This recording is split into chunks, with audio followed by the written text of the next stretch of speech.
ser uma população, uma população. Então,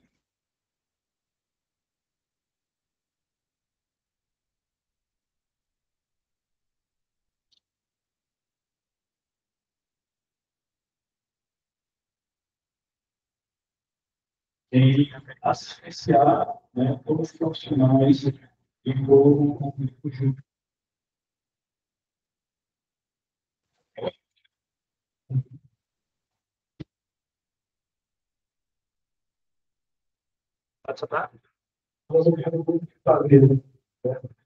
Então, nesse momento, eles vão entregando a mesa, que tem como eles alguns lugares no público, para que possamos acompanhar a caixa de assistência dos profissionais da engenharia.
Nesse começo, iniciamos uma palestra de Marina, convidamos para dar início a essa palestra o senhor Rodrigo Rocha, em ciência da propriedade intelectual, mestre no meio regional e gestão de locais, atualmente assessoria do Instituto Filósofo no Regional Sergipe, econômica e de negócios internacionais da Federação das Indústrias do Estado de Sergipe.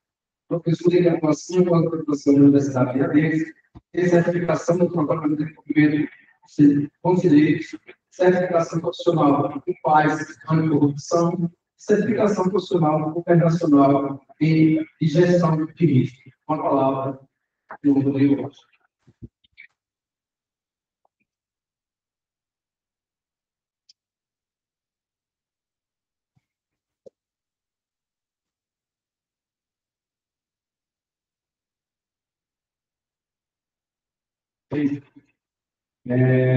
Para a Federação das Indústrias, eu estou compreendendo e eu vou falar rapidamente sobre a escala.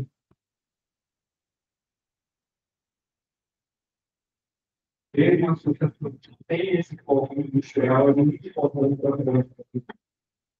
Tem muita preocupação em dar competitividade para a nossa indústria. E profissionais qualificados atuando desde na indústria é que vão garantir essa possibilidade de competitividade. Bom, Sistema Federação do Estado de Sergipe, IES, o pessoal está com confidenciamento estudando aqui, com a Federação de Indústria. Dentro desse Sistema Federação de Indústria, serve o Senai e IES. E aí, o que a gente faz é atender o setor industrial com diversas atividades. Olhando especificamente para a Federação das Indústrias do Estado de Sergipe, a gente tem uma área de negócios internacionais para apoiar empresas que querem exportar, vender para outros países. Vai conseguir, ela não precisa de suporte. A gente tem uma área de informações tecnológicas para produzir estudos e dados. São importantes para quem melhorar esses pontos. E a gente tem uma área para identificar as dificuldades legislativas para que a gente apoie os estudos. Por exemplo, uma indústria de laticínio aqui estava sofrendo com isso. A indústria não entrava sem pagar determinado imposto e ela havia de pagar para entrar lá. Ela não conseguia. Eles ficam aí negociando com autônomos para ter esse apoio. E aí, só para vocês entenderem como a gente consegue desenvolver o projeto, a gente tem hoje aprovado 4 projetos no valor de R$600 mil, onde o foco é inovação para o cliente. A gente atua, por exemplo, engenheiros de produção, mas outras engenharias elétricas, mecânicas. Por quê? Porque eu preciso entrar nessa indústria. Precisa disso oferecer soluções. E aí a gente tem hoje projetos na área de confecções, construção civil, laticínios e engenharias. O que a gente quer? A gente quer identificar dentro da indústria sergipana quais são as dificuldades e todos os profissionais da área têm que ser para nos trazer informações e qualificações para que essas empresas sejam mais. Todo mundo deve conhecer o SERC, o Serviço Social da Indústria, que tem a indicação para o consumidor falou do software dele, e o foco é sempre na qualidade de vida do trabalhador da indústria. Eu não consigo ter uma indústria produtiva se seus trabalhadores não tiverem qualidade de vida. Então, o SERC oferece isso. E agora eu vou entrar mais especificamente numa atuação onde a gente consegue em a área de produção da indústria e que vocês, profissionais dessa área, têm um papel fundamental para visualizar sempre a entender das dificuldades. Mas, de forma geral, todo mundo conhece a educação profissional do Senai. Quem aqui não conhece alguém formado pelo Senai, formação do Senai? Eu já tenho um profissional que estou lá numa área técnica do Senai. Ele chega que esse tipo de evento vai ter conhecimento importante para a atuação dentro do Senai da indústria. Mas a gente também tem a STI, que é uma área de serviço, tecnologia e inovação. O que a gente faz efetivamente? A gente tem os cursos técnicos de qualificação profissional, iniciação profissional, aperfeiçoamento profissional, especialização técnica. A gente consegue, por exemplo, e aí a gente consegue atender os 75 municípios. Como?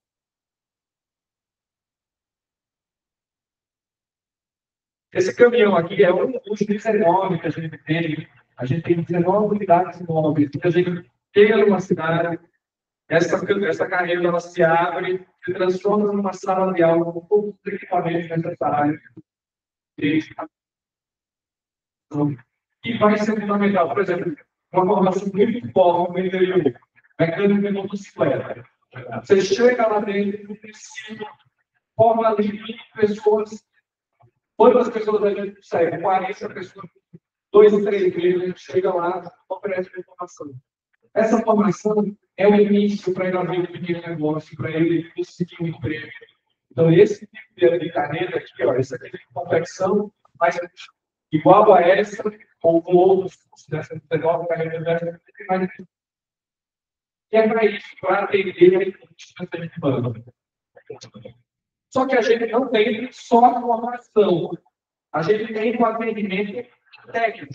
Onde esse atendimento ele passa por uma lógica de consultorias personalizadas, laboratório, serviços de laboratoriais, calibração, meteorologia, serviços especializados, eficiência energética, ou seja, tudo que eu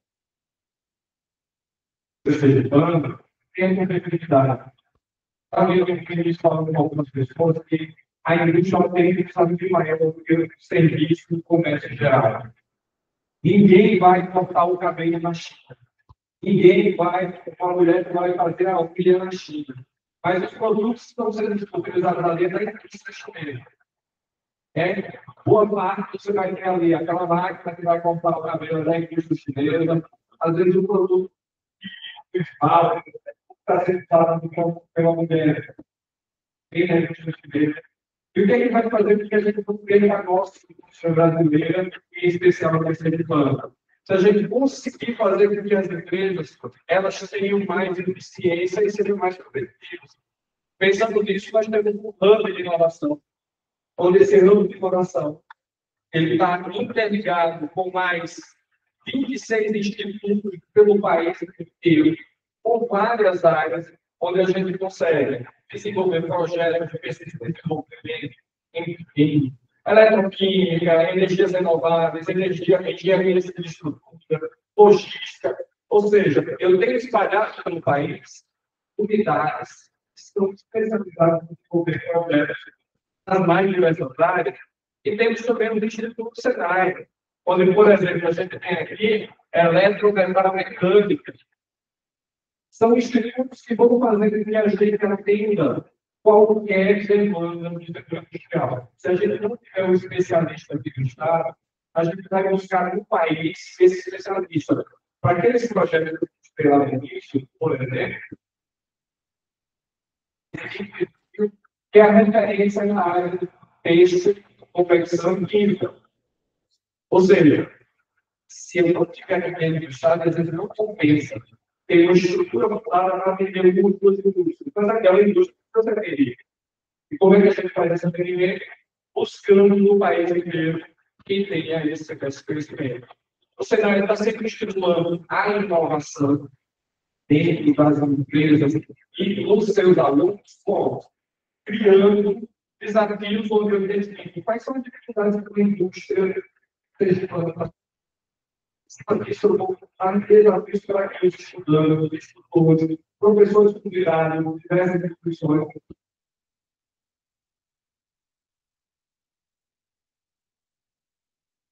Para tentar achar as soluções para essas empresas, seja planta. E o IEL, e onde eu venho, e onde eu sou superintendente especificamente, onde a gente tem a lógica de identificar que tipo de profissional eu preciso atender a nossa indústria. Muitos conhecem o IEL do Estado, a gente tem mais de 900 estagiários colocados no mercado, ou seja, a gente consegue identificar as dificuldades que as empresas têm e oferecer estagiários, colocar estagiários que vão desenvolver atividades ali. Só que às vezes eu preciso de um profissional mais qualificado. E aí a gente tem um programa chamado Alagamento, onde eu consigo, em parceria, são mais de 1.657 projetos, já temos mais projetos registrados no ano passado, já conseguimos atender as grandes indústrias desse país.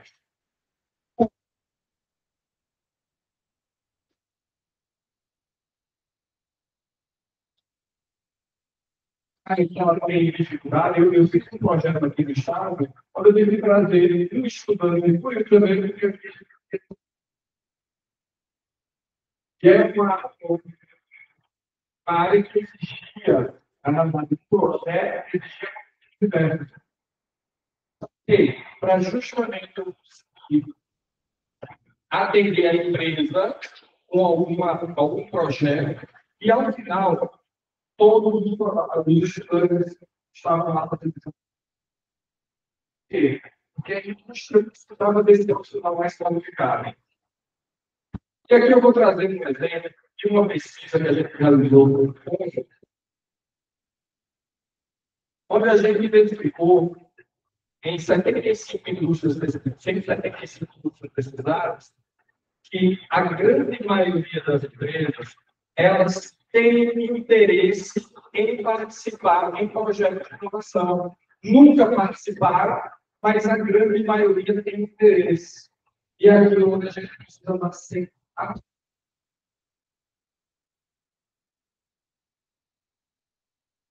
Você tem a capacidade de desenvolver projetos mais inovativos.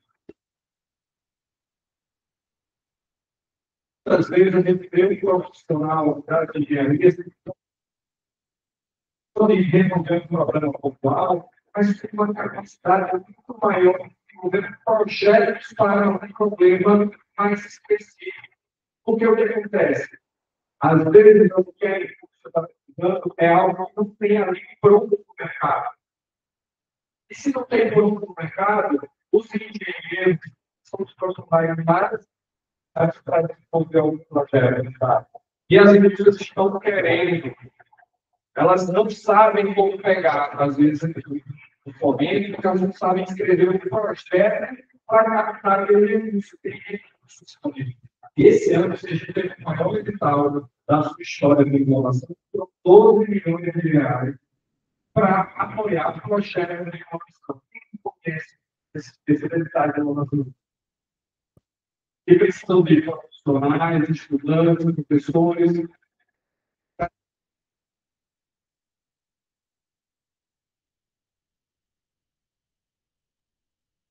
Na Fundação Café Pesquisa, que eu vejo fazer aqui.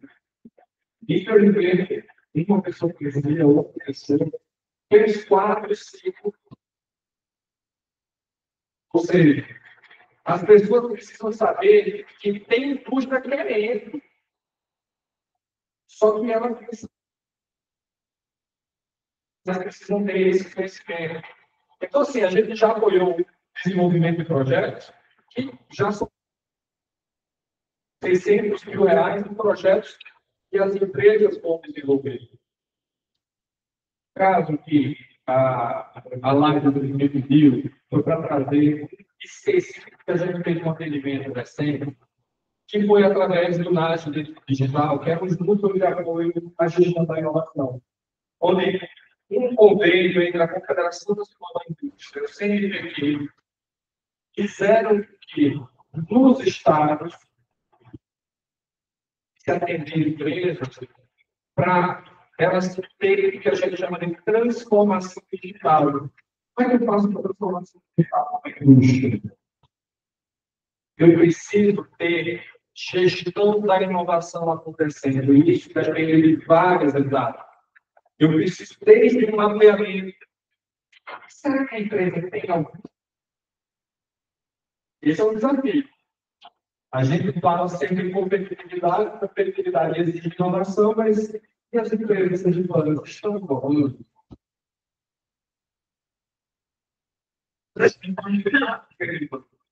Então, com base nessa metodologia que o IEL tem, a gente conseguiu desenvolver dentro da indústria sergipana um projeto onde a gente teve uma fase inicial de diagnóstico, um plano de trabalho dizendo tudo que deveria ser feito. A gente teve uma parte de gestão empresarial, porque aí é um grande desafio. Como é que eu falo de inovação para a empresa que está com dificuldade de controlar o caixa? Então, eu tenho que entrar com gestão empresarial antes, falar de inovação para a empresa que consegue sequer. Aí eu falo de planejamento de liderança, eu falo de gestão de pessoas, falo em toda uma preparação da empresa para, a partir dessa preparação da empresa, entrar com a inovação. Eu tenho que ter todo mundo alinhado. Inovação não pode ser só da cabeça do turno, da cabeça de uma pessoa. A empresa toda tem que estar alinhada com essa visão e esse direcionamento. Eu tenho que colocar a questão de transformação digital. Muita gente acha que inovação é comprar máquina nova, equipamento novo. Eu tenho que mexer toda a visão da empresa, transformação digital, tem que entender a importância dela acontecendo ali dentro. E aí, sim, eu construo estratégia orientada à inovação. E como é que eu construí, depois de passar por todo esse processo, a gente tem a velha forças oportunidades, fraquezas e ameaças. Para quê? Para que todo mundo participe desse processo de construção, dessa visão de futuro que a gente quer dentro de uma empresa. Tenho que trabalhar no futuro e engajamento, porque quando eu penso em cultura de inovação, se a empresa ela está ali cheia de problemas na sua rotina, a inovação vai ser. Eu preciso mexer com a cultura, mostrar que realmente a empresa precisa inovar. O processo que me permita a inovação. Por que eu preciso desse processo de inovação contínua? Para não virar aquela empresa que fez uma inovação nunca mais, uma nova inovação. E aí, com as práticas da empresa, eu começava a colocar a empresa nessa trilha da indústria 4.0. Aqui, conceitualmente, estamos na academia, eu fazer a diferença entre quarta evolução industrial e indústria 4.0. A minha tese de doutorado foi sobre a quarta evolução industrial, em especial do focado na indústria 4.0, e o conceito de indústria 4.0 é mais a tecnologia. Tudo que está sendo usado em forma de tecnologia. Mas qual é o impacto disso na prática na nossa vida? A quarta revolução industrial é muito maior que a indústria 4.0. Por quê? Porque essas tecnologias, às vezes a gente sabe que está por trás, mas elas influenciam na nossa vida o tempo todo. E aí o que a gente faz é fazer essa parte de otimização e sensoriamento.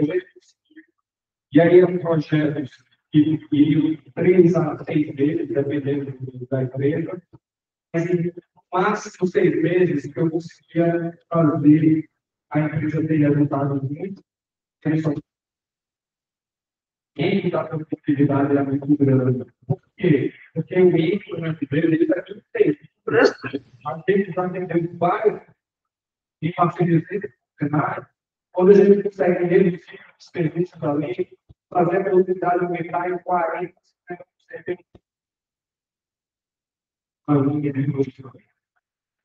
Por quê? Porque a gente consegue identificar coisas de retrabalho, coisas de serviços diversos ali, e que a gente consegue, com uma otimização e sem sobrecarregar a produtividade, fazer que a empresa tivesse mais controle sobre tudo o que estava acontecendo. E quando você tem gestão de uma coisa que você consegue acompanhar e medir, né? E aí, então, a gente fez a otimização do processo, a gente fez sensoriamento e conectividade nessa indústria.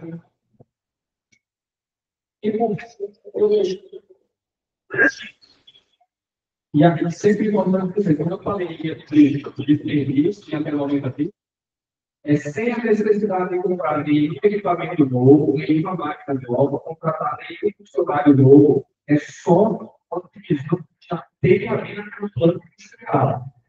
Para no final verificar o que aconteceu e ver realmente o que a empresa fez. Para fechar aqui, é importante a gente entender que tudo isso que a gente está falando de inovação só é possível acontecer se o ecossistema local de inovação ele estiver atuando. A gente tem muita coisa acontecendo no Estado. A gente tem hoje um ecossistema local organizado. A gente priorizou dentro do ecossistema 4 setores: agroprodução e produção de alimentos, energia, educação e construção civil, mas não significa que a gente só tem esses setores, mas eles são prioritários. Para a construção de um plano de ação que a gente verificou em 2024, a gente contou com mais de 35 instituições, onde está aqui a UNIF, o IFES, UFES, SENAI, ou seja, todo mundo se engajou para quê? para construir um plano de inovação para o Estado de Sergipe. O governo do Estado, nesse movimento, lançou uma nova lei de inovação, que é a nossa lei de 2009, já não conversava mais com a realidade. Aqui está um pouco da governança desse ecossistema que a gente tem aqui atuando dentro do Estado. E, por fim, eu quero deixar aqui um convite para vocês, que no dia 11 de dezembro, aqui na Unip, lá no Norte D, a gente vai ter um LSAM, que é o Ecossistema Local de Inovação, um pouco de tudo que está acontecendo de inovação, onde a gente vai ter pessoas falando desse ecossistema pelo país afora. A gente está trazendo uma pessoa de Londrina, de Maceió e de Itajubá, que são casos especiais. A gente vai trazer um cara que vai falar assim, Santiago, e conhecido internacionalmente, para falar do que é esse Medellín. Medellín era uma cidade que estava destruída, e a inovação foi uma das formas de reconstruir a cidade. Então, a gente está aqui, para quem quiser fazer inscrição para esse evento, vai ver um vídeo, vocês vão conhecer tudo que foi feito, tudo que está sendo já para o próximo ano. Inovação de forma estruturada, organizada, Estado de Sergipe. A gente não quer simplesmente invocar qualquer coisa. Bom, de forma geral, eu queria trazer esse assunto geral. Eu já no Rodrigo também vai falar um pouquinho de vocês lá de Brasília, hoje eu tenho nacional de Goiás, que fez a abertura dessa vez para vocês entenderem, foi o presidente da República, onde lá foi discutido a mais competitividade superficial. Por isso, o Rodrigo não pôde estar aqui com a gente principalmente, mas ele vai estar aqui, meu xará, vou passar aqui para devolver a palavra e para ele poder dar a oportunidade dele. Muito obrigado. Bora para a Rodrigo.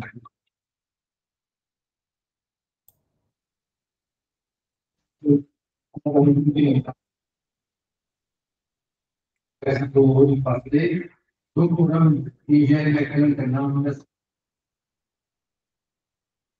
Boa noite, pessoal. Tá me ouvindo aí? O som tá ok? Beleza. É porque tá todo mundo quieto. É o som, né? Pessoal, boa noite. Boa noite, galera. Como é que tá aí em Aracaju? Eu sou suspeito para falar porque eu sou bem vizinho de vocês aí. Eu sou de Maceió. Então, estamos em casa, né? Então, pessoal, aproveitando aí a deixa aí do Xará, a ideia é trazer um pouco desse conceito, né? Indústria 4.0, está indo agora para a temática de transformação digital. Oi? Bom, então,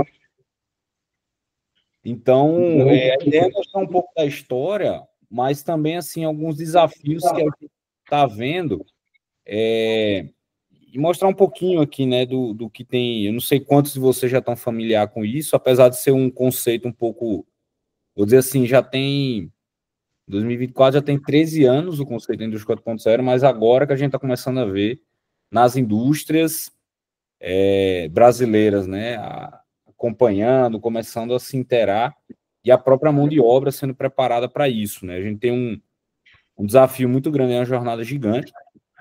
Então, o IEL, né, o Sistema Indústria e todos os parceiros aí, né, o NIT e os outros parceiros também, vocês da indústria aí, são fundamentais para fazer com que a gente alavanque o país, né, aumente de produtividade e que a gente adote tecnologias para aumentar também a produtividade. Então, vou colocar aqui uma apresentação, tentar não me delongar muito, para também não ficar muito maçante, né, mas para a gente ilustrar um pouco, né, do desenrolar da indústria 4.0, e agora sendo chamada transformação digital, que na verdade é um subconjunto da indústria 4.0, né? Então, Queria falar rapidamente aqui sobre a nossa diretoria, né, que é a Diretoria de Tecnologia e Inovação, e a gente, dentre algumas das nossas iniciativas, a gente ajuda na construção de políticas públicas, né, de leis, de incentivar a inovação no Brasil através conhecida como MEI, tá? Não é microempreendedor individual, não. É MEI, é a Mobilização Empresarial pela Inovação, já tem 15 anos. E dentre alguns produtos que a gente tem, né, inclusive também o parceiro Sebrae, a gente tem um Congresso de Inovação, tem um Prêmio de Inovação, tem a plataforma MEI Tools, onde você tem todas as fontes de fomento que você tem no Brasil para inovação, que a sua empresa pode utilizar. A gente tem algumas imersões internacionais, né, em ecossistemas de inovação. E a gente tem também a diálogos da MEI, tá? Que são diálogos itinerantes, né? A gente conversa com a turma, né? A gente vai em local. Acho que foi feito uns 2 meses aí em Sergipe, né? Em Aracaju. Então, é uma forma também da gente divulgar o que está sendo feito, né? E ouvir também os empresários para que a gente possa entender. E dentro da MEI também a gente tem uns grupos de trabalho, hoje são 9, e eu tenho o privilégio de estar à frente de 4 desses aí, e um deles, que é o que eu mais estou ativo nesse momento, porque é o que está mais adiantado, que é o de transformação digital e IA, né? Mas vocês podem ver aí que tem também recursos humanos para inovação. Isso a gente está vendo junto com um dos diretores da Embraer, né? O Luiz Afonso. Então a gente está vendo, olhando um pouco de futuro, o que é possível, o que não é possível, o que a gente precisa fazer para que a gente possa incentivar cada vez mais a pesquisa e inovação nas empresas, né? Bom, e a nossa diretoria, ela olha como resolver problemas complexos, principalmente de país, onde você está colocando todo mundo junto aí, várias pessoas, vários atores, então público, privado, academia, parte financeira e sociedade civil, para que a gente possa, de alguma forma, ao final de alguns projetos desses, né, seja em transformação digital, transição energética, essas temáticas mais abrangentes, em que o Brasil ele pode se destacar, a gente ajuda a organizar e orquestrar tudo isso, né? Olhando sempre, né, tecnologia, recursos humanos, infraestrutura, ambiente de negócio, legislação e regulação, e, obviamente, particulares, novos negócios, utilizando, que é o que a gente vem incentivando aí com a indústria 4.0, né? Opa, deixa eu ver se vocês estão vendo a tela ainda, não, eu bati aqui sem querer. Bom, então, olhando essa vertente, a pergunta que a gente faz, né? O que é indústria 4.0 ou, tá? Em alemão, Industrie 4.0, né? Que é de onde vem e é a marca que é focada, né, pela Alemanha.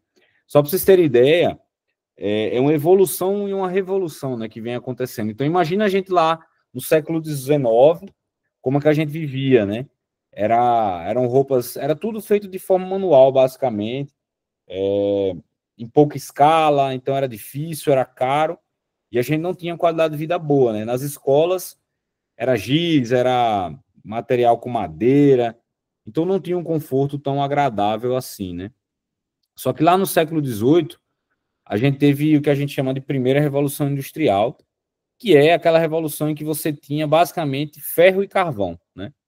Eram os dois principais, vou dizer assim, recursos que a gente tinha, e ele servia o carvão para gerar energia e o ferro para criar infraestrutura. Então a gente vê que as fábricas naquela época tinham muito a questão da geração do vapor, né? Então você usava o carvão para uma caldeira para gerar energia, gerar calor para poder aquecer a água, e aí você ter o vapor como impulsionador de eixos, né, que estavam interligados nas máquinas por via de cintas de couro, a mecanização do século XVIII ali. Então, existem algumas empresas, eu sou de Alagoas, eu ainda vejo muita plana, ainda apesar de estar trabalhando com motor elétrico, mas com fita de couro ali como transmissor, né? Não é uma correia dentada, não é não é uma corrente, né? E sim uma fita. Mas hoje em dia ainda você encontra no Brasil algumas fábricas um pouco nesse sentido, mas a ideia é que você possa eliminar cada vez mais, né? E aí a gente veio ali, né, ainda com o carvão, então a infraestrutura gerada ali, você criava os trilhos, você utilizava o carvão ali para impulsionar máquinas, né, rodantes, como trens e alguns automóveis, e aí até que a gente começou a ver que com isso você começou a ter uma evolução, você teve mais conforto, você tinha possibilidades de criar novos roupas, né, mais confortáveis, que não precisava tanto ser manual, mas ainda assim era algo caro porque não era para todos, né? Mas de toda forma você já conseguia ter uma melhor condição de vida. Porém, no século XIX, a gente teve a evolução que devido aos motores elétricos, né? A gente tinha eletricidade que era a força motriz, não mais o carvão da energia. E com isso a gente conseguiu diminuir os espaços, né? Que a gente precisava para ter uma fábrica, né? Então você não precisava daquele galpão todo para ter aquelas máquinas, aquelas caldeiras. O que você precisava era ter um motorzinho elétrico lá, e com isso você tinha mais espaço até para a linha de produção. E aí foi nessa época que começou a questão da produção em série, né? Que aí é que a gente chama de Revolução Industrial 2.0, onde você tinha o Fordismo, né, o Taylorismo, para que você pudesse criar, fabricar, né, mais peças do mesmo modelo.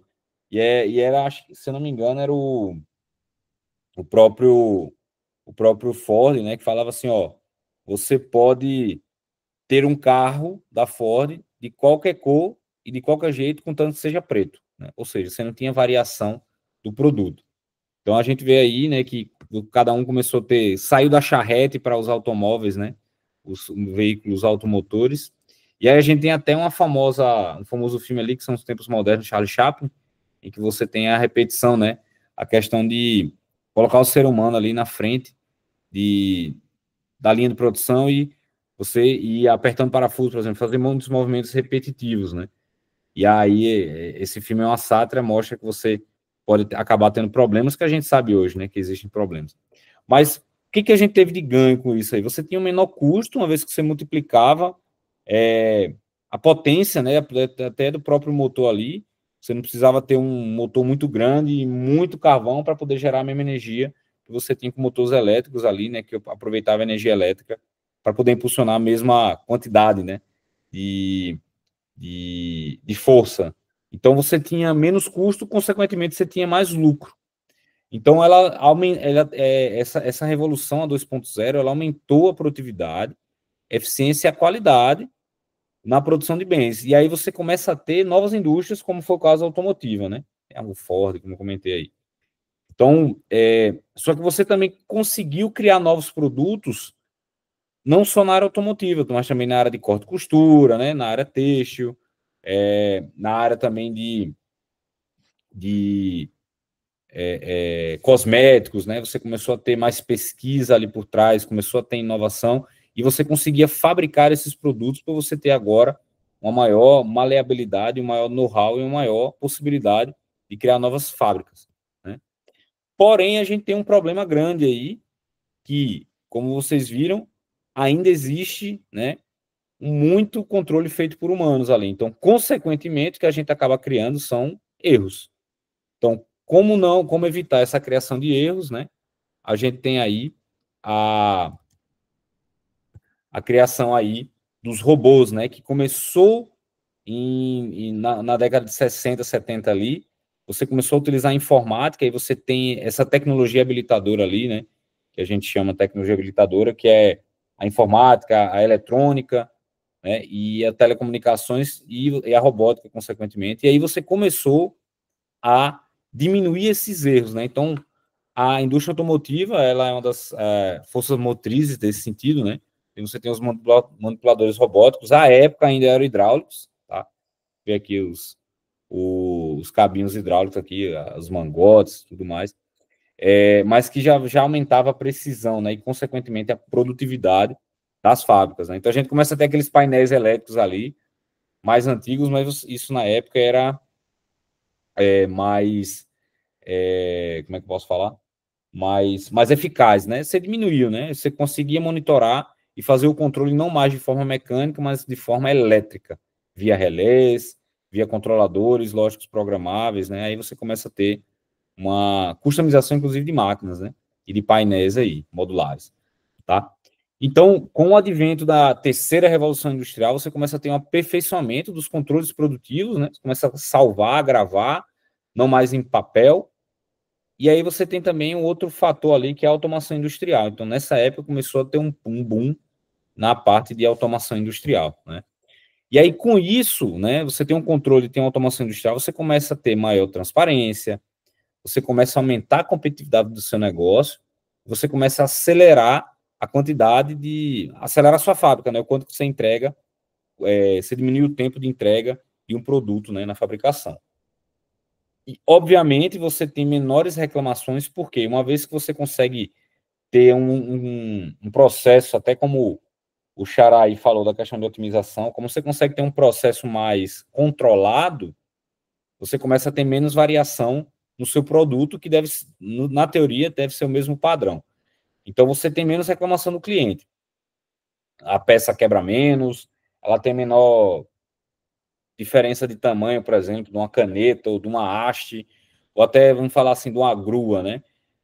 Você está fazendo agora de forma com maior qualidade. Então, e, obviamente, você começa a ter maior agilidade, flexibilidade da sua planta, né? Você consegue reagir mais rápido, uma vez que você começa a ter a ingestão de dados ali.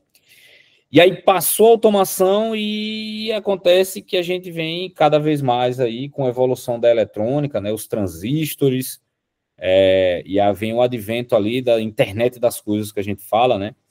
Todos os objetos aí começam a ter um mínimo de inteligência, eles começam a ter pelo menos um chipzinho embarcado, onde você começa, de alguma forma, ter comunicação, você começa a passar os parâmetros, você começa a embarcar sensores e captar dados de onde quer que você esteja. Hoje em dia, todo mundo aí deve ter um smartwatch, ou pelo menos smartphone, né?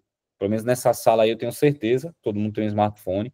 E o próprio smartphone, ele já é por si só, ele já é uma coisa, né? Então, ele já tá ligado na internet, via rede 4G, 5G, né? Você tem a conectividade aí, em que você bota seus dados na nuvem, né? Nos servidores espalhados, públicos e privados, a famosa nuvem, e aí você pode aí começar a trabalhar com a geração de informações. E aí, com isso também, né, a própria conectividade, ela vai evoluindo, como eu falei, por conta da eletrônica, né? Então, você tinha lá atrás ali, ó, satélites, 4G avançado, GPS, e aí você vem do macro, lá de fora para dentro, né? Então, você começa a ter novos protocolos de comunicação, em que você vai ter Bluetooth, Zigbee, né, o LoRa, como a gente está falando muito aí para a indústria, né, porque você tem um menor consumo de energia, TCP/IP, RFID, Profibus Net, Profibus DP, PA e por aí vai, né? Só que isso, né, você está vendo do lado industrial, mas você também está vendo ali do lado das smart cities, né, das casas inteligentes, cidades inteligentes, e até do próprio ser humano, que cada vez mais está conectado, seja com seu smartwatch, seja com seu smart glass, né? Você tem óculos inteligentes, você tem, de alguma forma, você consegue ter um sensor no seu corpo para começar a te monitorar, tá? E a gente tem a questão de aumento de redes, né? Não só os protocolos, mas também a forma em que esses dispositivos estão conectados, wireless, e se é sem fio, com fio, como você conecta, qual a tecnologia por trás. E aí, por que eu falo isso, né? Por que a gente hoje está conectado? Antigamente, antigamente não, né? Aqui a gente ainda tem muito, né? A gente tem as empresas, são aquelas empresas que ainda estão devagar, não têm agilidade, por mais que queiram mudar, elas não sabem para onde partir. E eu tenho certeza que hoje eu chuto uns 80% a 85% da indústria brasileira, tá? Isso eu estou falando bem pessimista. Eu poderia ser mais otimista e diria que seriam 90% da turma aí, não tem essa agilidade. Mas não é, às vezes, por culpa delas, né? Das empresas. É por culpa de você não ter dados suficientes para tomar a decisão. Então, assim, você está se comparando a um caracol, mas todo mundo queria ser um carro de Fórmula 1, né? É um carro ágil, é um carro rápido, é um carro... Não confunda agilidade com velocidade, tá? É um carro que você tem informações rápidas, é um carro que o piloto tem o controle, é o carro em que você tem uma equipe que está monitorando remotamente ali, né, via telemetria e telecomando. Então, você tem uma equipe que está tomando decisão em tempo real, né, de acordo com o que está passando a corrida. E todas as empresas ali, elas estão no páreo, né? Então, eu gosto muito de perguntar às empresas assim, vocês estão na fase anterior ou estão nessa fase? Acho que todo mundo que tem empresa aí vai falar que está na fase anterior, né? E, assim, é verdade. A gente ainda não tem o know-how técnico, know-how tecnológico também. A gente não tem as tecnologias todas disponíveis. E o que a gente tem, às vezes, está meio capenga, né? Mas a ideia é que isso seja melhorado para que a gente possa evoluir como indústria, tá? Então, quando você fala começa a ter essa interconectividade, começa a passar dados, tem uma coisa que em paralelo todo mundo quer, né? Quem é que não quer um produto feito só para você, da forma que você pediu, que é o teu gosto, mas que seja entregue de forma rápida e que a empresa ela não sinta, né, digamos assim, quando o cliente pede uma desses novos produtos industrializados. Então você vai ter cada vez mais pela vontade do próprio cliente, que o ser humano ele é ele é inquieto, ele nunca está satisfeito, né? Então ele está sempre mudando o requisito, né? O que ele quer. Então a tendência é que haja uma forte individualização de produtos sob condições de produção em massa, mas altamente flexível. Então o que vocês estão vendo aí é um caminhãozinho da época que eu morava na Alemanha. Essa impressora 3D era que eu tinha, eu fazia doutorado olhando a parte de impressão 3D para metais, mas olhando tecnologias 4.0 para você dar inteligência à empresa, né? Porque é aí que você tá falando exatamente isso. As impressões 3D são produtos individuais, mas que eu preciso produzir em escala, em massa. Então, isso aí é uma contradição até com os próprios, os conceitos de produção que a gente tem hoje em dia. Como é que eu tenho uma produção em massa se ela é individual? Então, não é em massa. Mas com o advento das tecnologias, você consegue sim fazer com que a empresa ela reaja em tempo real, ou seja, ela seja ágil, né? No tempo necessário para entregar novos produtos flexíveis. Só que para isso, eu também preciso com que todo mundo que está envolvido na fabricação, desde o meu fornecedor do cabo elétrico, você está falando de automotiva, por exemplo, do chicote, do painel de controle do banco, eles estejam integrados, né, de forma eletrônica, tá?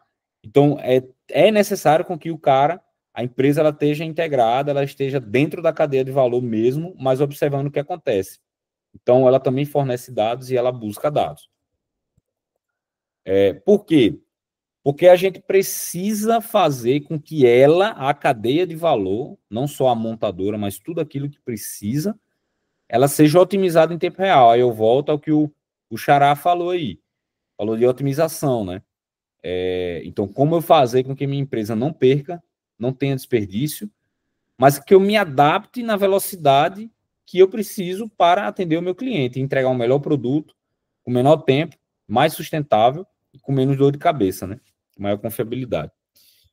Então, a gente vê a criação aí do que é chamado de sistemas cyberfísicos, né?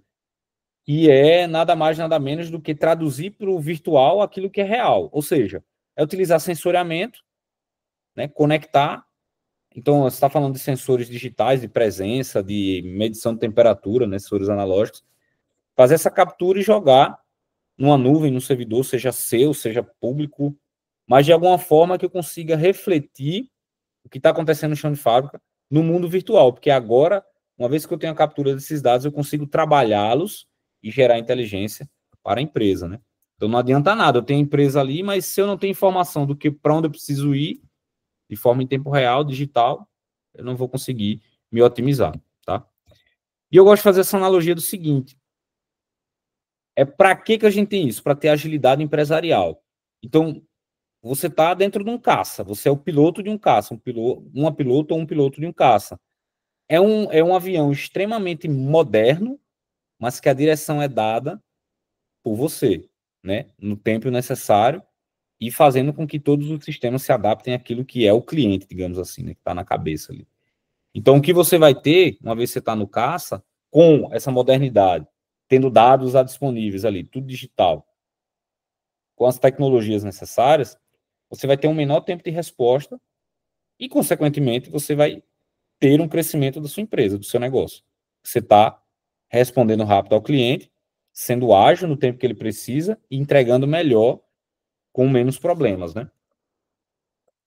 E aí, por quê? Porque você tem uma identificação rápida do que está acontecendo. Então, imagina você tá dentro de um caça ali, você está vendo, está sendo perseguido, e de repente você escuta o bi, bi, bi, bi, bi, bi. Já é um inimigo mirando o seu caça. Então, rapidamente você consegue sair da linha de tiro, né?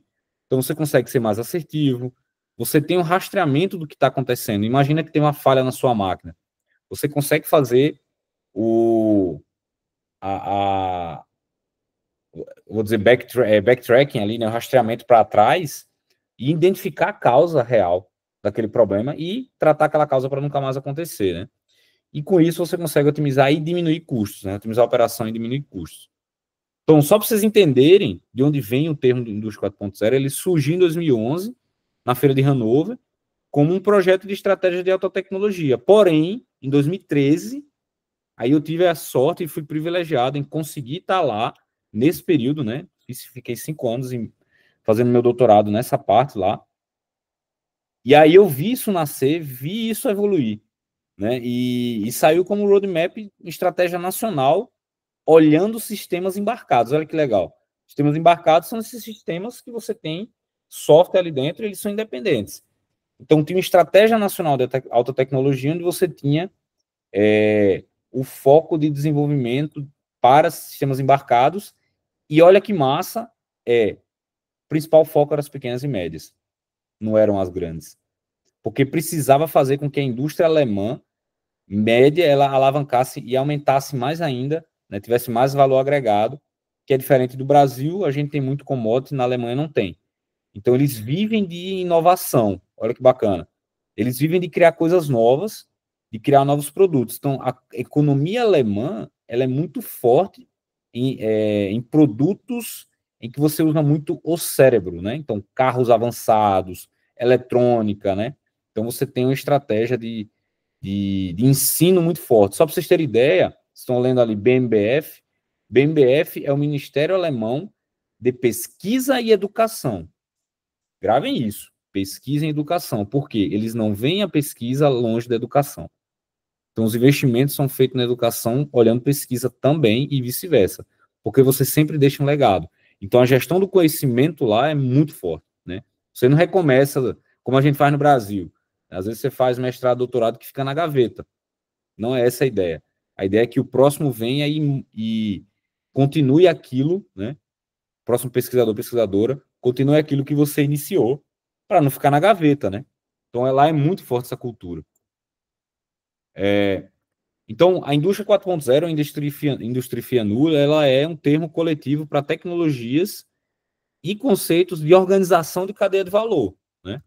Se eu não me engano, acho que o PIB alemão, 50% do PIB alemão é dado pelas pequenas e médias, diferente do Brasil, né? Ou seja, então eles investem, né? O Estado alemão investe no desenvolvimento e inovação para pequenas e médias, principalmente. Então, dentro das fábricas inteligentes, né, você tem os módulos lá do Indústria 4.0, onde que sistemas saber físicos monitoram os processos físicos e criam essa cópia virtual no mundo, né, no mundo virtual, e para fazer decisão descentralizada, não precisa do ser humano. Então, o processo ele já tem essa noção que ele pode decidir ali ou não, né? Então, através do IoT, né, esses sistemas se comunicam e cooperam com o ser humano, né? Estão ali na fábrica cooperando, você está com o seu tablet olhando, operando em tempo real. Se tiver uma dúvida, você vai lá, aperta, busca um manual da tua máquina ali, vai dar manutenção, você tem a visão explodida já no tablet, facilita e diminui a quantidade de erros também. Você tem uma realidade aumentada também, que você consegue botar um óculos, né, e ver a máquina, e já está vendo o que você precisa apertar em qual sequência, né? Os POPs, né, os procedimentos operacionais padrão. E aí, através do iOS, que é a internet dos serviços, tá? Que aí você libera a servicificação, a uberização das máquinas, né, de processo. Então, você consegue fazer com que aqueles processos internos e aqueles que se cruzam estejam dentro, né, da cadeia de valor. Só para vocês entenderem, né? Um resumão, você tem a primeira revolução industrial, que foi mecânica, né? A vaporização, mecanização ali, água e basicamente ferro e carvão para aquecer água e com isso fazer a transformação da indústria, né? Aquecer água e gerar vapor. Depois veio o advento ali da energia elétrica, motores elétricos, aí você conseguiu ter a produção em massa. Depois veio a terceira revolução industrial, onde você começou a ter os computadores CN6, né? E os CLPs. Então você começa a ter robô na fábrica. E depois você vem aí com a revolução ou evolução 4.0, onde você tem sistemas cyberfísicos coletando dados, então, e isso a cada dia mais barato por conta da eletrônica, né? E aí você tem a produção já sendo monitorada e operada por computador. Então, essa é o que a gente chama de revolução 4.0. Eu vou me permitir discordar um pouco do que foi dito, em que a 4.0 ela foi focada em tecnologia, mas só no começo, tá? A gente participou de projetos em que, na Opel, por exemplo, a gente tinha o desenvolvimento de uma fábrica auto-organizada e a gente percebeu que sem o ser humano não ia rolar. E aí depois a própria Alemanha mudou até o foco, né, dos investimentos para a inovação em projetos 4.0, onde você tinha que ter a interface com o ser humano, porque sem o know-how da gente, a máquina ela não sabe nada, né? Então a inteligência artificial, eu gosto de falar que ela é burra, né? Burra até um determinado momento ali que você tem muito a fornecer e ela ainda está aprendendo, né? Mas hoje, por isso que eu não tenho tanto medo ainda da inteligência artificial, porque eu sei que tem muito caminho a ser traçado e ninguém vai perder emprego por isso. O que a gente vai ter que fazer é evoluir emprego. Então, aí o IEL, o Xará aí, fazendo esse papel aí junto com o Senai, né, preparando a mão de obra aí tecnológica para o nosso país, né? Inclusive a nível de pesquisa, tá? Então, quando você está falando em indústria 4.0, você está cobrindo ali 5 desafios, que é velocidade, qualidade, produtividade, ergonomia do ser humano e a flexibilidade da produção. Então, você está pegando esses 5 pilares aí e melhorando. E, obviamente, pessoal, quando você está falando de indústria 4.0, você está falando de dados. Então, a gente está trabalhando numa temática hoje, inclusive ontem em São Paulo, estava em São Paulo, a gente está conversando com empresas alemãs e a associação vou dizer assim, o paralelo da ABMAC, né? A ABMAC é a Associação de Máquinas e Ferramentas no Brasil, Associação Brasileira. A paralela da ABMAC, que é a VDMA, né? Sobre a questão de criação de espaços virtuais de dados, porque justamente os dados são ativos, né? Então, o dono do dado é a própria empresa, ela faz contrato, se a pessoa quiser utilizar o dado, você vai... Enfim, a gente está discutindo isso para ver como é que a gente põe no Brasil, porque vai precisar, que a quantidade de dados só está crescendo, e eu não vou deixar outra pessoa usar meu dado, né? Então, a gente tem que tratar realmente os dados como ativos. Ele é uma máquina sua. É ele quem vai dar a oportunidade de você decidir o futuro da sua empresa, tá? Então, vamos tratá-los com a importância que eles precisam. Então, e os dados de vocês, o que é que vocês têm fazendo? Pra vocês terem ideia, existem informações da União Europeia em que mais de 80% dos dados não estão sendo aproveitados e você não está conseguindo gerar uma economia nova. Então, se você só está sendo explorado 2% do potencial. Então, a gente tem um caminho aí gigante. Imagina quando as empresas no Brasil passaram pelo Brasil Mais Produtivo, passaram por alguns dos programas nacionais, em que você está fazendo essa questão da digitalização.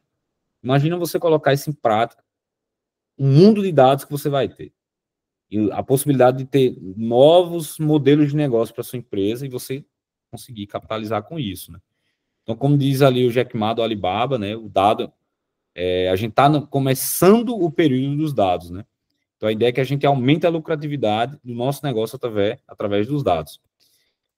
E aí, puxando um pouco para a transformação digital agora, a gente tem que ter em mente que as nossas empresas elas têm que passar por uma escadinha, digamos assim, né?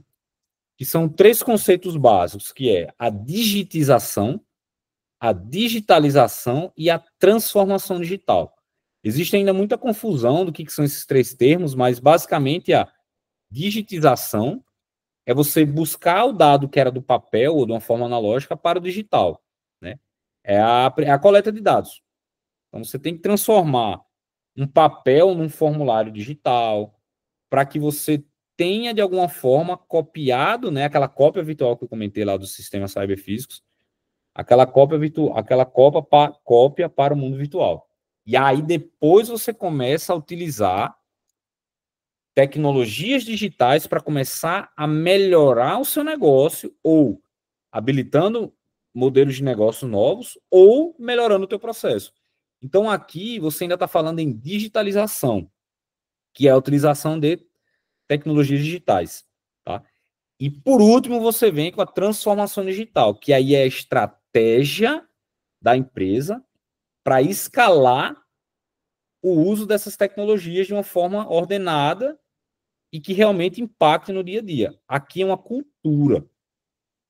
Quero que vocês entendam que transformação digital não é a implementação de uma tecnologia, é uma mudança de cultura. Então, não vai ser rápido, mas tem que ser feito. Porque uma vez que você consegue implementar, ninguém mais vai trabalhar de outra forma. Vou dar um exemplo. Eu tenho uma empresa também, uma pequena empresa, né? Então, eu também vivo esse mundo, eu sou empreendedor, e eu dou muita consultoria em algumas empresas. Uma delas é a Raizen. A gente vem fazendo um trabalho no último ano com eles, com a engenharia de manutenção, em que eu falei, cara, agora eu preciso trabalhar vocês um mínimo ali, que é a programação. Então, só de colocar 50 engenheiros na sala, né, em algumas turmas, ensinar a galera a programar em Python, porém com viés olhando para o próprio processo, né, no caso dele, manutenção de ativos automotivos, então, colhedora, caminhão, né, tremião, basculante e por aí vai, para desenvolver soluções internas para eles. E aí entra uma coisa que eu gosto muito, assim, né, programas de excelência operacional. A Raizen, ela tem o SER+, o Sistema de Excelência Operacional, Raizen, em que eu falei com a turma lá para colocar esses projetos dentro do sistema, porque já fica uma coisa estruturada. Você automaticamente tem inovação. Então, eu vou dar aqui um valor, 2 valores, na verdade, de alguns projetos que a gente vem tratando lá, com coisas simples, automação do dia a dia do cara, né, do engenheiro lá, de planejamento e de execução de PCM, né, de planejamento de controle de manutenção. Então, o pessoal desenvolveu uma solução lá simples, em que o cara levava 4 horas por dia, né, eles faziam isso semanalmente, depois 3 vezes na semana, para preencher e atualizar um indicador de manutenção sistemática vencida, né? Aquilo que estava programado para fazer não foi feito. Eles tinham que fazer 27 vezes a mesma coisa durante essas 4 horas, e a gente automatizou esse processo, né? Eles fizeram. Então, a gente lá teve um ganho de 96%. Um ganho em produtividade, um ganho em custo, e um ganho que a gente às vezes não contabiliza, mas um ganho em mão de obra, porque o responsável lá não vai estar mais fazendo. Então, você tira a hora a cara do engenheiro, você pode, a primeira etapa ali hoje eles gastam 10 minutos, ou profissional, o processo dura umas 3 horas ainda, mas e isso é feito pelo computador, então o custo vai lá para baixo, né? Então, eu tirei o engenheiro, eu não preciso mais de nenhum engenheiro, eu posso colocar um estagiário para fazer essa primeiro setup ali, para rodar a automação. Então, a gente teve um ganho lá de 96%, né? E com isso, a cada mês ali, aí eles começaram a aumentar agora a frequência de atualização do indicador. Começou a ser semanal, 5 vezes na semana. Então, imagina isso aí, né? O ganho que você tem. Eu só fazia uma vez na semana, não era em tempo real, a minha reação era muito lenta. Passei a fazer todo dia e o meu engenheiro não precisa mais estar envolvido, porque já está padronizado, né? Já está rodando. Então, eu ensino, faço um POP ali, um PRO, procedimento, para que a próxima pessoa faça, independente do nível dela. e ela gasta 10 minutos por dia para fazer isso, né?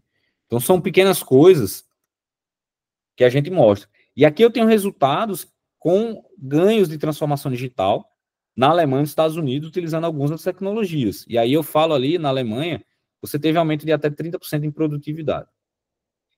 Qual é um país que não é produtivo, que eu acho que vocês vivem? Brasil, né? Saiu há pouco tempo aí, até estudo da própria CNN, que primeiro trimestre a gente caiu em produtividade. Então, a transformação digital é um dos caminhos, não é o caminho principal, mas é um dos caminhos, quando feito de forma correta, para aumentar a produtividade, né? Então, aqui alguns exemplos, né? Aqui o estudo que eu falei, a gente vem só descendo, né? E aqui eu fiz um levantamento de alguns motivos, né? De alguns porquês de baixa produtividade no Brasil. Aí a gente tem toda essa questão de não tem acesso à educação ou não tem acesso a crédito para investimento, né? Vários programas brasileiros, eles tratam algumas causas, mas ainda ficam outras, né? E aí, vendo isso, o governo lançou, né, a Nova Indústria Brasil, que é a NIB, e lá dentro você tem 6 missões. Dentro a quarta missão, ela é focada em transformação digital, para vocês verem a importância que tem essa temática, né? E aí, quando se fala em transformação digital, você fala em 4 tecnologias, basicamente, que são computação em nuvem, né? Sistemas de ERP, CRM, você tem Big Data, inteligência artificial e internet das coisas, né? Aqui foi colocado o robô de serviço por questões de você ter a facilidade de estar com o servidor. Mas olha o detalhe aqui, ó. A linha de base, ou seja, quanto que é considerado que as empresas brasileiras estão transformadas digitalmente, está em 18,9%. E eu chuto para baixo ainda. Isso aqui eu tenho certeza que é menos, tá? Por quê? Porque não adianta, o que está sendo pego é que das 5 tecnologias que vocês estão vendo aqui, se você tiver 3, você está transformado digitalmente. E aí é uma coisa que eu comento. Tá, eu posso ter assinatura, mas eu posso não estar usando. E aí, quem garante que eu estou agregando valor? Estou melhorando a minha planta? Não estou, né? Então, isso é uma vertente que a gente também tem que olhar. Né? Não adianta eu ter a tecnologia se eu não uso. Então, para mim, não adianta nada. Por isso que eu digo que, para mim, né, para o Rodrigo, ainda é mais baixo esse índice aí. Mas a meta do Brasil é aumentar para 25% até 2026. Então, está tendo investimento muito grande, né, em torno de 370 bilhões de reais até 2033. E quando chegar em 2033, metade das empresas no Brasil tem que estar transformada digitalmente. Vamos conseguir? Não sei. Porém, a gente tem um problema aí que a gente tem que tratar, que é a baixa adesão digital. E isso aí, Sergipe, eu tenho certeza que também é um problema, né? Muitas empresas não aderem a tecnologias digitais para o dia a dia, né? Por falta de conhecimento, por medo, por falta de investimento, às vezes não tem condições de pegar um crédito, né? Entende-se tudo isso aqui, é só um problema geral aqui. Como eu falei, ó, já está em mais, na verdade, em mais de 340 bilhões, mas até 2026 isso aqui, tá? Então você tem um plano mais produção que está com esse dinheiro aqui, que está separado entre BNDES, FINEP, Embrapi, tá? Eu também sou privilegiado em estar fazendo parte de um dos fundos de investimento né, como dentro do comitê, que é o da FINEP ali, o fundo do FNDCT, né? FINEP não, tudo ali, né? BNDES, FINEP, toda a turma aí com o governo, de Fundo Verde e Amarelo, que é para investimento em inovação. Então, hoje a gente teve reunião, inclusive, para saber como está esses status, e mais de 277 bilhões de reais já foram, bilhões ou milhões agora? Agora posso estar falando bobagem aqui, acho que é melhor falar em milhões. Milhões já estão sendo investidos em inovação por empresas, tá? Isso aí é dinheiro que a empresa pega. E aí o governo paga via Instituto de Pesquisa, né, Hora Homem ali, dentro das verbas, principalmente usadas pelo FNDCT, né? Então, vejam a importância de ter sido descontingenciado ano passado para utilização em projetos que vão ajudar o Brasil a decolar, tá? Então, só para a gente entender um pouco, né, chegando um pouco ao final aqui, mas quando você fala de transformação digital, você está falando em 4 tecnologias, então você tem a troca de dados ali do IoT com sistemas reais, né? Então, eu botei a Terra e todo mundo está trocando dados, que vai para uma nuvem, da nuvem você começa a trabalhar inteligência artificial, e quando você tem uma grande massa de dados, você começa a ter o Big Data, e vai gerar inteligências artificiais também, por aí vai. Isso fica num ciclo, tá? Então, uma vez que você tem muitos dados, acabou, você consegue aí fazer cálculos para sua empresa, né? Mas isso também traz alguns outros problemas. Você está, por conta da aumento da tecnologia, você está aumentando as conexões entre esses sistemas IoT, né? Então, você está ali em uma projeção para 2033, em que você vai ter mais de 40 bilhões de dispositivos no mundo conectados. Então, imagina isso para carga de trabalho em data center, né? Que estão aí com nuvens públicas, né? AWS, Google, IBM, Microsoft, né? Em que isso são dados de 2021, agora deve estar muito maior, se não tiver 100%. 94% das cargas de trabalho vão ser feitos em nuvem. Ou seja, tudo que a gente está fazendo está na nuvem. E isso também gera um outro problema, que é um problema de cibersegurança. Para vocês terem ideia, aí eu vou dizer assim, 1/4 dos ataques, né, de hackers aí, eles estão direcionados à indústria de manufatura. Então, como nos proteger, né, desses ataques, uma vez que nossos dados estão na nuvem? Então, existe sim muito medo em ter esses dados na nuvem. Então, a gente tem que trabalhar muito a questão da cibersegurança também, até dentro da CNI aí, com parceiros internacionais, para ajudar na disseminação. O próprio G20 tratou isso, o B20 também, que eu tive participando, da parte de cibersegurança, que é mais simples do que a gente imagina, pessoal. Só de você não clicar no link que vem na sua mensagem, dizendo que você ganhou R$ 1.600 para você recuperar, já é um ganho aí, né? Eu tenho recebido muito essa semana, se eu fosse pegar esse dinheiro, eu estava rico, né? É R$ 4.000, R$ 1.600. É só clicar aqui e cadastrar, né? Então, são golpes cibernéticos aí que o pessoal faz, né? Com engenharia social, principalmente, mas que está dentro dessas estatísticas aí. Então, a gente tem que também estar consciente do que está acontecendo. E uma vez que você tem essas temáticas de transformação digital, a gente está falando aqui de cibersegurança, data space, data center, transição energética, que é ligado aí, né? Porque você tem que alimentar os data centers aí com energia limpa, ciência energética, sensores, né? Telecomunicações aí, tá? O 5G aí, né? Sendo muito falado, investimento aí de outro fundo, né? Que é o fundo da universalização do sistema de telecomunicação, que é a lei do FUST, né? Que está sendo usado pelo Ministério de Telecomunicações, investindo na conectividade via 5G, no Ceará, principalmente, com o BrisaNet, né? Está basicamente quase todo ali coberto, e outros estados aí fazendo no dia a dia. Então, percebemos que está tendo muito movimento para que a gente aumente e melhore a infraestrutura. E uma vez que você tem isso, a gente tem a indústria de um lado, do digital, mas a gente também tem aplicação, porque não adianta ter digital se eu não uso o digital. Então, a gente tem cadeias e cadeias para utilizar. Aí eu sei que na Sergipe aí é um polo petrolífero também muito grande, tem Petrobras, existem outras empresas também de outros setores, plástico, né, manufatura. Mas tudo isso aí são aplicações que a gente também tem que olhar, né? Então, por que não olhar o digital também com essa parte de energias renováveis, com essa parte de descarbonização da indústria, que também é um problema mundial, e que a gente também está tentando fazer projetos em que a gente possa linkar, né, e validar o Brasil como realmente como um produtor limpo, né? Pode ficar tranquilo, Luiz, eu tô antenado aqui no horário, obrigado por avisar. Então, provar lá para, por exemplo, a Europa que nossa carne é limpa, ela é descarbonizada, por que não, né? Isso a gente tem que usar com o digital. Então, a gente precisa do IoT, precisa do digital, dos servidores, para que a gente possa monitorar isso aí, tá? E aqui alguns programas nacionais, para quem não conhece, né? Então, você tem a Nova Indústria Brasil, tem o Plano Brasil Digital 2030, que amanhã eu vou estar em São Paulo para dentro de um painel discutindo. A CNI agora vai ajudar a desdobrar esse plano, né?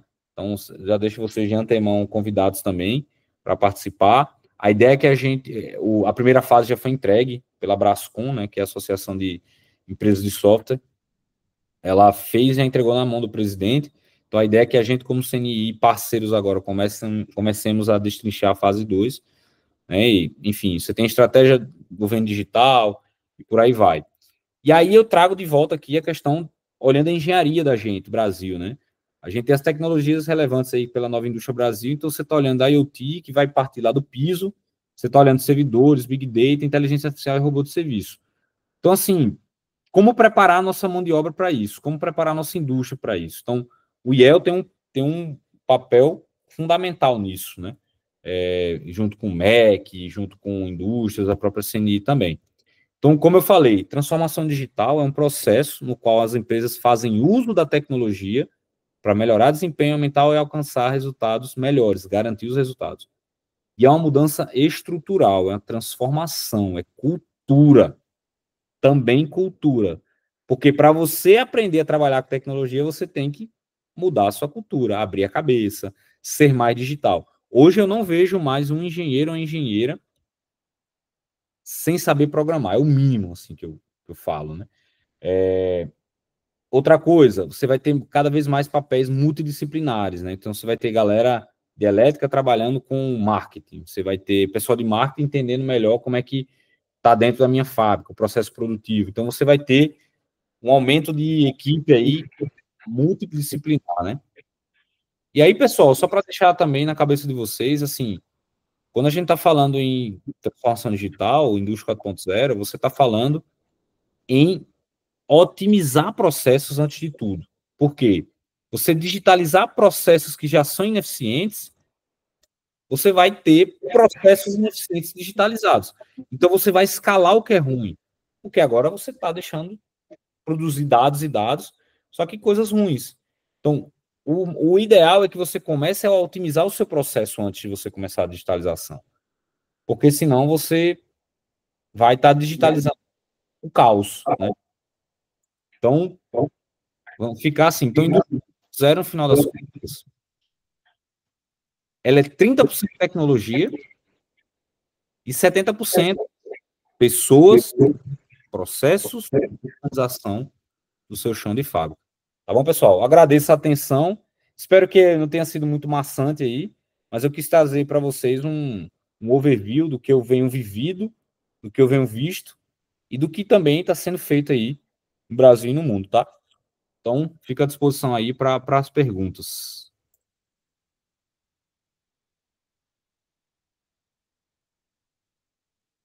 Pessoal, eu vejo pedidos aí para perguntas, pessoas interessadas em direcionar aí na frente da câmera, e pegar o valor tem para ele poder ouvir lá logo começar.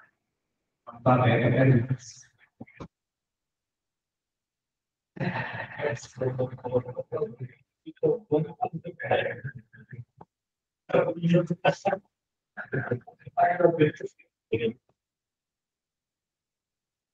Fez o primeiro comentário. Tá cortando, pessoal, aí quando fala, eu não tô conseguindo ouvir, não. Tem como escrever a pergunta? Ou falar em algum microfone, né? Boa noite, tudo bem? Tô ouvindo. Por enquanto, tô ouvindo. O seu nome. Rodrigo. Agora vamos ler o nome virtual, dinheiro de produção, a hoje na indústria periódica, e só uma coisa assim, 3 anos, eu trabalho também na fiscalização.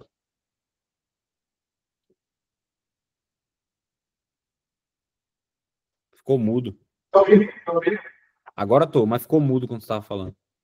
Então, só para ele, eu trabalho na equipe também disso. Às vezes, depois de 10 anos, ou qualidade. Eu vejo que fica muito difícil de acompanhar a gente para o zero se a gente não pensar em pessoas.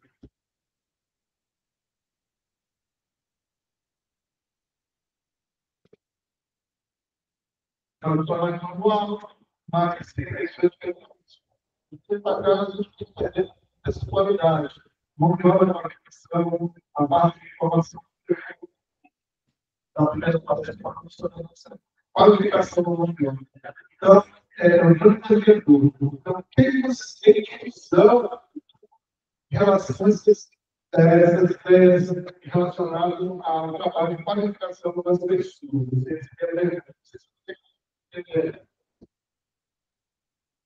Deixa eu pedir um favor. Eu vou tentar entrar pelo celular, pode ser a minha internet aqui. Aí eu vou pedir o favor, né, a gentileza de repetir a pergunta. Deixa eu entrar aqui pela coisa. Você consegue digitar para ele? Mandar você. Eu vou mutar aqui, só um momento. Para a qualificação das seleções. Perspectiva para qualificação das seleções. Para a gente agregar nos usuários. Pronto, agora eu tô ouvindo aqui. Eu vou sair do computador. Tá, agora eu consigo ouvir. Acho que eu. Pronto. É a conexão daí mesmo. Para a qualificação das pessoas, agregar valor para a indústria. Pode repetir, por favor? É porque é o microfone daí que ele está falhando. É o microfone da câmera. É o microfone de mim. Digita aí, digita mesmo, né? Digita. Aí a gente tá. Digita, vai digitar. É o microfone. Ó, nem sempre é fácil a digitalização, tá vendo? Problema de conectividade, mas é isso aí, cara. Desafios. Eu vou voltar aqui pelo computador, que aí. Justo. Tá me ouvindo bem? Tô. Então tá. Eu vou me aproximar do microfone aqui. Então, Rodrigo, desculpe aí o transtorno tecnológico, tá? Nada, relaxa. Então, é o seguinte, qual é a perspectiva que a gente tem, né, no caso, você está nesses projetos, para a qualificação das pessoas? Tendo em vista, e pelo menos eu, como uma área da área industrial, eu verifiquei que nós temos agregado uma mão de obra com pouca qualificação ao longo desse período, com pandemia, com troca de governos, e a qualificação da laboral vem caindo bastante. Isso a gente sente no dia a dia. E você colocou aí 70% da indústria 4.0 refere-se a pessoas. A gente pode até ficar sem máquinas, mas sem pessoas não dá para ficar. Você entendeu, beleza? Entendi. Ok, obrigado, então. Valeu. Beleza, ficou melhor, né? Agora ficou mais fluido o áudio. Então, existem agora muitos movimentos até do sistema indústria, via os institutos Senai, né, o próprio IEL aí, na questão de capacitação dos colaboradores mesmo, né, em novas tecnologias. Uma coisa boa também na questão de pesquisa,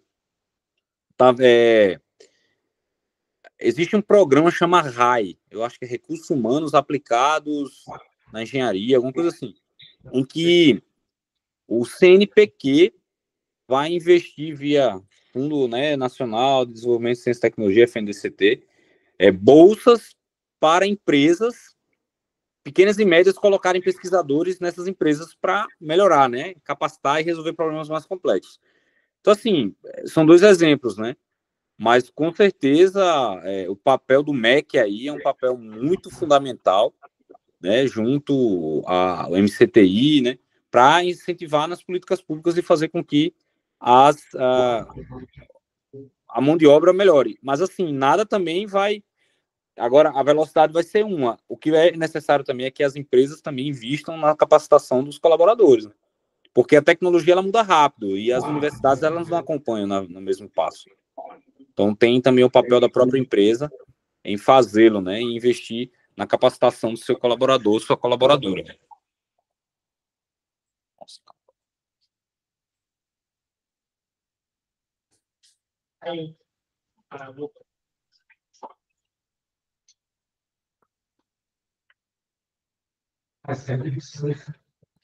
Tem mais alguma pergunta?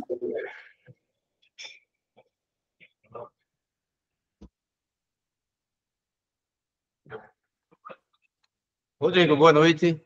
Boa noite. Sou Wilson Linhares, sou engenheiro de produção. assessor técnico aqui do CREA, mas por muito tempo, foram 7 anos, eu fui coordenador de curso de engenharia aqui no estado. E o questionamento que sempre faço e procuro informações a respeito disso é porque que a gente vê uma distância tão grande das indústrias brasileiras com a academia, visto que nos países desenvolvidos, na Europa, nos Estados Unidos, a gente vê muito essa interação das empresas com as academias. Nessa sua experiência na Alemanha, o que é que poderia trazer aqui para o Brasil para melhorar esse gap que existe entre as empresas e a academia? Muita coisa está sendo feito, tá? Desculpa teu nome de novo. Wilson. Wilson, prazer, cara. Então, muita coisa está sendo feita baseado na Alemanha, né? Acho que vocês conhecem a Embrapi, né, que é a empresa brasileira para pesquisa e inovação industrial, que ela é baseada no modelo alemão de pesquisa, né? Agora, sim, é cultura também. As empresas elas têm que começar a enxergar que as universidades e institutos de ciência e tecnologia privados, né, que não são universidades, mas que geram pesquisa aplicada, que a gente chama, né, que é trazer do básico para um protótipo para a indústria, para resolver um problema da indústria. E as empresas elas têm que começar a entender que esse é um dos caminhos para aumentar a competitividade dela. Então, é o caminho realmente aí via Embrapis, com projetos, os institutos estão muito bem, vamos dizer assim, munidos de mão de obra, né, intelectual, então conseguem resolver o problema. Então, isso começa a girar uma roda para poder fazer com que ganhe confiança, né? E o ecossistema vai se montando, porque daqui a pouco até o formato das universidades brasileiras vai mudar um pouco, né? Quando você fala em inovação, porque, obviamente, você tem a pesquisa mais básica, que são aquelas coisas que não ficam na gaveta, mas que são necessárias. E aí você vai ver as universidades, por exemplo, federais, a USP, né, estaduais, Unicamp, trazendo mais soluções com a indústria. E aí você começa a ter um diálogo mais forte. Agora vai demorar, né? Isso vai demorar, mas é o caminho que tem que ser traçado, né? Muita luta e tirando barreiras aí. Então, todo dia matando um leão para fazer com que isso funcione, né? Correto, obrigado. Valeu, Wilson.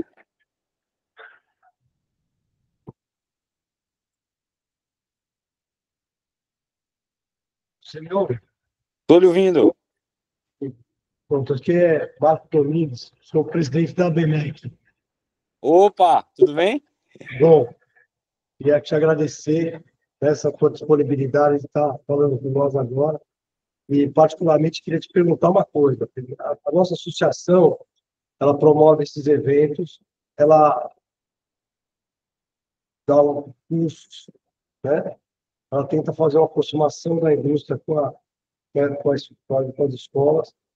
Eu gostaria de saber como é que ela poderia estar inserida nesse contexto de transformação que você colocou aí, que são tão necessários.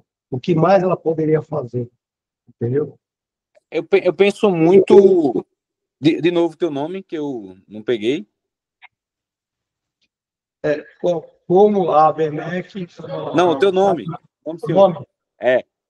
Marco Domingues. Barbato? Marco. Marco Domingues. Marco. Obrigado, cara.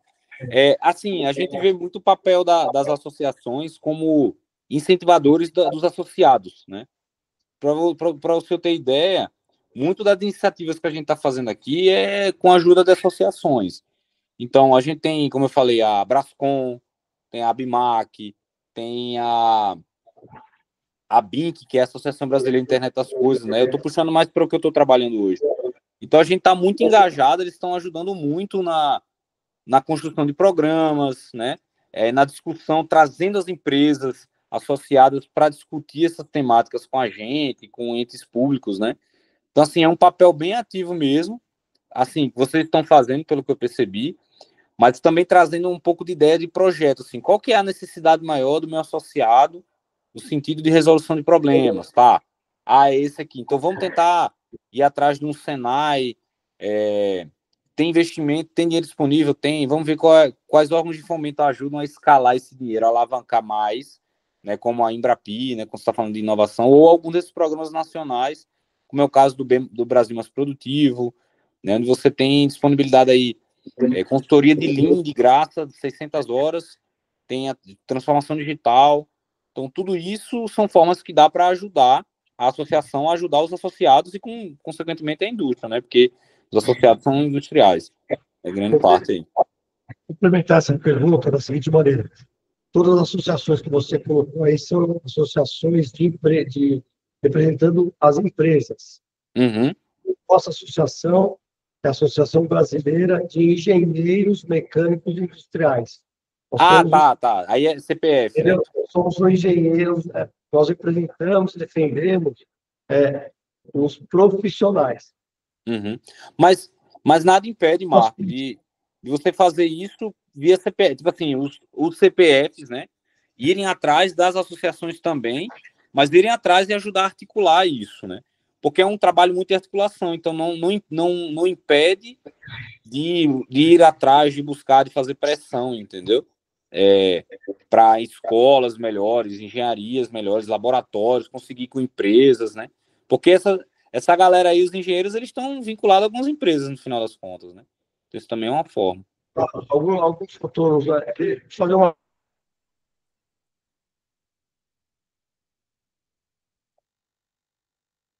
de hoje, esse ecossistema.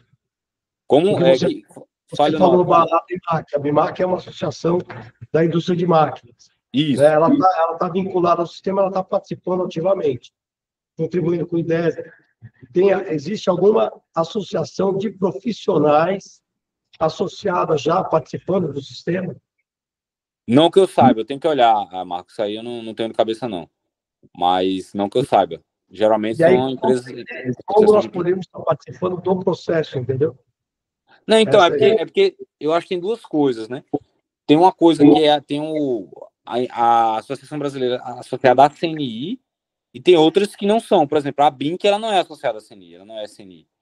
Então, só que a gente tem parceria, né? A gente está conversando. Então, acho que está mais do lado do interesse mesmo de vir, de conversar, vamos ver o que a gente pode fazer junto, para poder articular junto, entendeu? Então, tem possibilidade, sim, com certeza. Mas está mais na querência do que na sofrência, né? De qualquer forma, muito obrigado pela tua participação. Agradeço a pergunta. Obrigado. Obrigado, Marco. Prazer. E agradecemos a presença de todos, agradecendo a Rodrigo Rocha, Rodrigo Esteves.